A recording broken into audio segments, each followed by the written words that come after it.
When was the last time that you were trying to solve a problem, but you couldn't fix it? So you brought it to your advisory board or your board, and you're like, I think this is the problem. And then 2 weeks later or 2 months later, I think this is the problem. And then a year later, you're embarrassed now because you still have the same problem, but you can't fix it.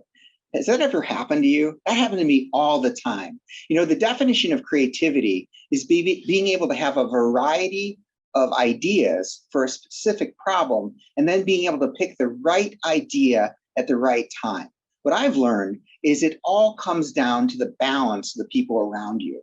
If you surround yourself with a bunch of idea monkeys like me, everyone's going to see the problem the same way. So the magic is to have 6 different types of thinkers around you so that when you say, this is my problem, they see it and they hear it as a different type of problem. And even better, if you really respect these people, if you love them and you like, they're really smart, because then you'll consider, wow, maybe I'm looking at the problem the wrong way. I'll give you an example.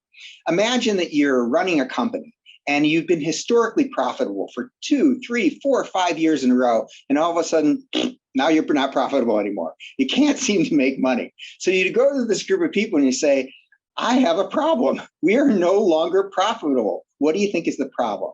So if you go to an operator and say, I'm not profitable, what's the problem? The operator is going to say, let me look at the balance sheet.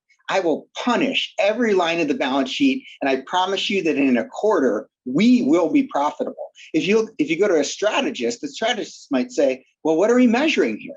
Are we measuring leading indicators or lagging indicators? I bet you if we started looking at lagging indicators, they would tell us what the future is going to be. If you go to a rainmaker, well, you know what the rainmaker is going to say? We need more business. The reason we're not profitable is because people are sitting on their hands.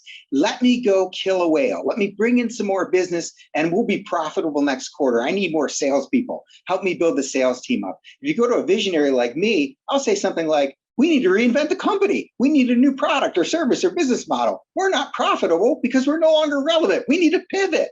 So then if you go to a tech futurist might say, I'll tell you why we're not profitable. We need new technology. I can replace all these people with a new software, or a new digital experience. Just let me use technology the way we should be using it, where competition is using it. And finally, the orchestrator, the last seat around the table.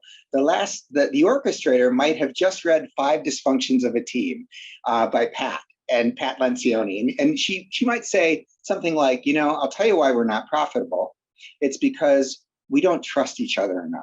We have a fear of conflict. We're all rescuing each other. So yes, we're measuring, but until we're able to say, you're not meeting your numbers, what are you going to do about it? We're going to keep rescuing. So it doesn't matter our metrics because we have a trust issue. Now, here's another question for you. Who is right? I'll give you the answer. Everyone at a different moment in time. But unless you have a leadership team that can see a problem a different way, unless you have a great operator, a great strategist, a great rainmaker, a great visionary, a great tech futurist, a great orchestrator, everyone's going to be a hammer looking for a nail. And if you surround yourself with a bunch of hammers that look like you, you're going to be stuck for a long, long time.